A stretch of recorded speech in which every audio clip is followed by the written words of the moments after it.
What's up, guys? It's Nate Johnson, owner and head trainer at Steel Strength Training. So oftentimes when I'm talking with friends, family, or clients, or even just strangers, because I love this stuff so much, when I'm talking to them about training or nutrition, I got on these random rants that usually last anywhere from like 5 to 10 minutes, okay? When I'm at the gym, I draw it up on my whiteboard.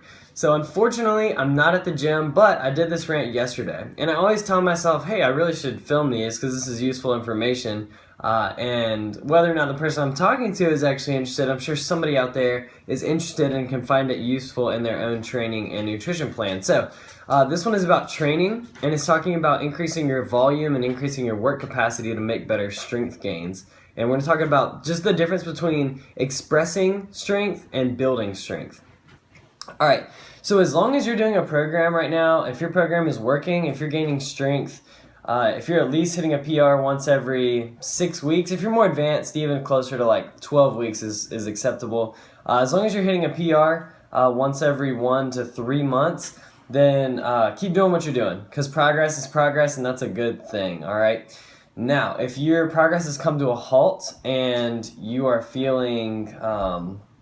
if you're not feeling beat up, you feel really good, you feel rested and recovered, then you probably just need to increase your volume. It's probably time for you to go up in volume.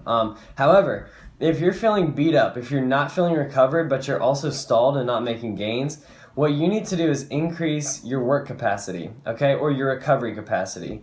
And so you can think of your training stimulus as water coming out of a water faucet out of the sink.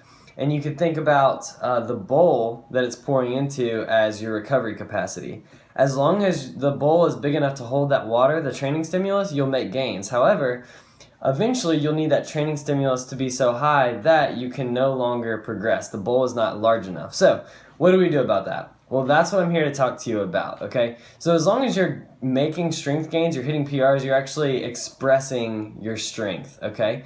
So what we're going to talk about is how you can actually build strength, how you can increase your work capacity to then go on to hit greater PRs. So I wish I had a whiteboard, but I don't. So we got this little notebook you can see here. Very fancy, but it'll do. Let's see if I can get it to hold. There we go. All right, so we've got it broken down into a timeline here. We've got 4 weeks, 8 weeks, and 12 weeks over here. This is not drawn to scale. I just sketched this up real fast just so you guys know. All right, the line on top, the solid line, is going to be your volume, or the amount of work you're doing per session, per week, per month, whatever it is. We'll call it per session volume, okay? And your recovery, that dotted line, is how much you're recovering. So we just talked about you're at a point now where you're stalled, but you're also feeling beat up. You're not handling the training volume that you're currently doing very well. So we need to increase your recovery capacity. And the only way to do that is to slowly ramp up the amount of work that we're doing. We don't want to create a huge difference between volume and recovery. So if we just jack up volume, double it overnight, your recovery is not going to catch up to that. You're just going to dig yourself in a hole. That's not the way to do it. However, what you should do, start with a fairly low to moderate volume, and just over the course of like 4, 8, 12 weeks, depending on how long you've been training, longer if you're more experienced, less if you're not. This is for more like an intermediate.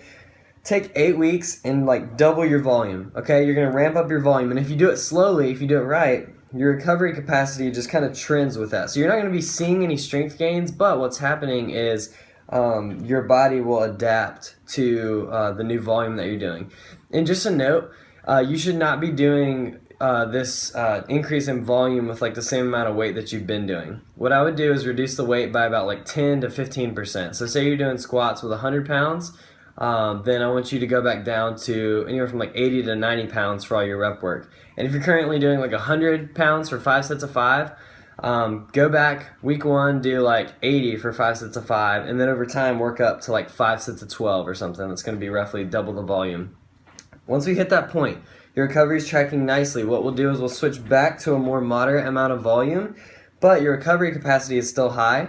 And so we see this squiggly line, and that squiggly line means gains, okay? So once we've jacked up your recovery capacity, we cut volume back to a more reasonable amount, start lifting heavier weights again, and now your recovery outpaces your volume, which equals more gains. So there you have it. If you're stuck, Again, if you're stuck and you feel good, then you just need to add more volume to your workouts. However, if you're stuck and you feel like crap, you feel like you're not recovering well, then you need to first take a deload week, or maybe take a week off completely, and then cut your weights back 10 to 20% and slowly work on doubling your volume over the course of 1 to 3 months, cutting back to a more moderate volume, and I promise you'll start making gains again.